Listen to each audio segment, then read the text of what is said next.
I am going to tell you something that happened to me just December of last year. I call this story How I Stopped a Relationship from Happening for Somebody Else on Match.com. I went to Lifetime Fitness. I go at 8:30 in the morning after the people that are really serious about the gym go. And there's a lot more space. I drive a Jeep. I drive a white Cherokee Jeep. Yeah, hey, Jeep people. I drove my Jeep to Lifetime Fitness in Bramilton. Bramilton, a place where you can leave your key fob in your car.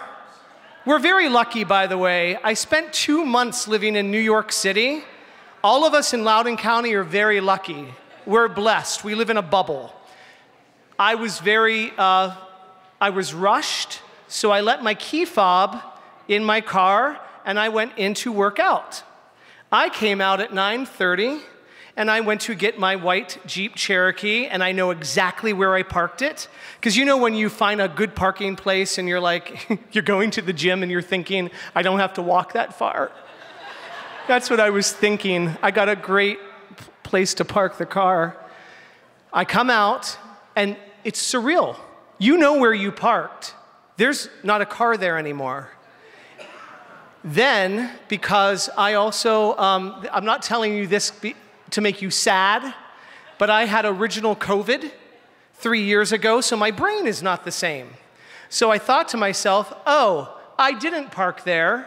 Let me walk around the parking lot that has 75 parking places for an hour.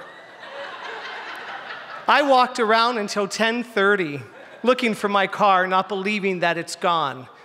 It was gone. I called the police. A police officer showed up. I got there, and he asked me, what did my car look like? What happened?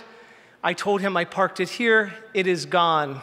He's taking all and how you know it's my car? I have a Snoopy decal on the back, which makes it different than the 3,000 other white Jeep Cherokees in Loudoun County.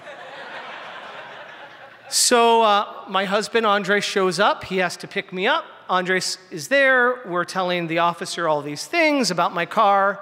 He said, the officer said, this looks like somebody took it.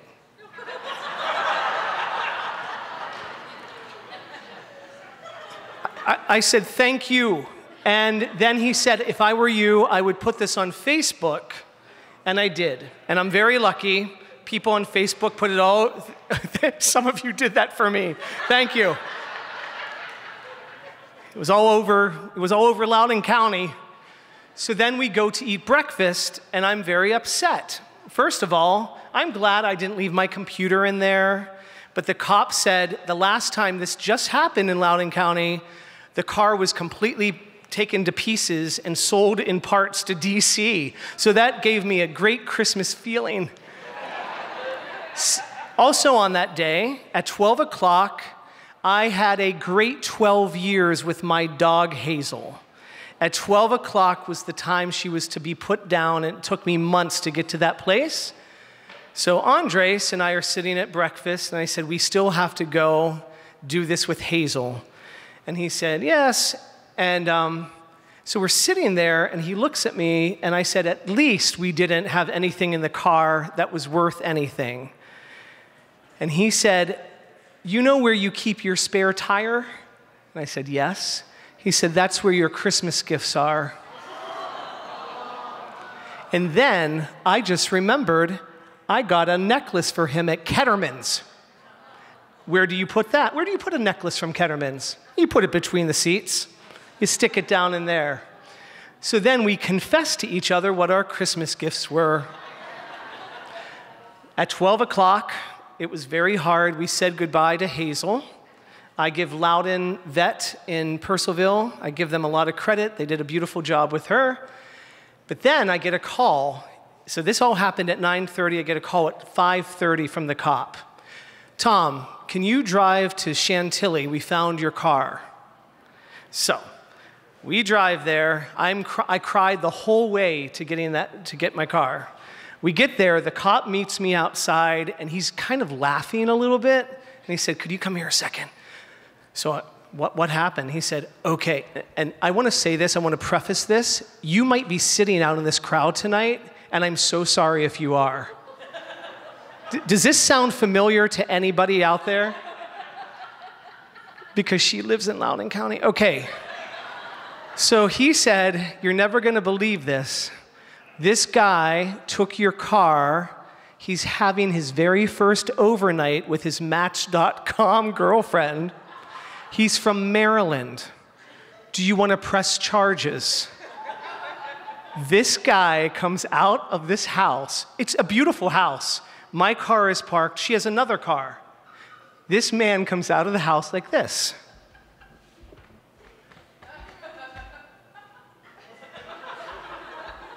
The woman behind him, his date, comes out like this.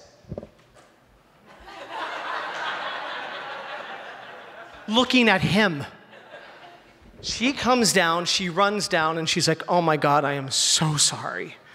All he wanted to do was go to the gym this morning. I told him I have 2 cars, take my Jeep to the gym, and then take my pass, and then he brought your car home. I'm so sorry. This poor man has his head hung. She's looking at him like this. I said, it's okay, I'm not gonna press charges. And she hugged me. I said, no problem. And then he looks at me as I'm walking to my car and he said, well, dude, I know you're like over dramatic and everything, but like, it's not like this is the worst thing that ever happened to you today. And I said, no. Actually, I put my dog down about 4.5 hours ago. She punched him.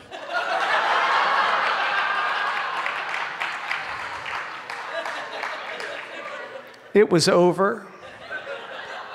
He stood there after she punched him in the arm. The cop and I are laughing, and we're trying not to laugh. I get in the car, and I say to him, I'm so sorry. And he said, I'm sorry. And I said, no, I'm sorry for what is happening right here. As we're pulling out, we look over to the side, and the door, her side door of her house opens up, and there's a bag. Just plops down.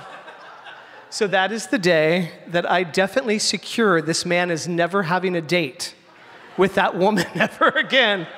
And if you are here, I'm very sorry. Hopefully you found another person to have a date with. And we did get the Christmas gifts. This man never took the Christmas gifts. It's really sad that that's a true story.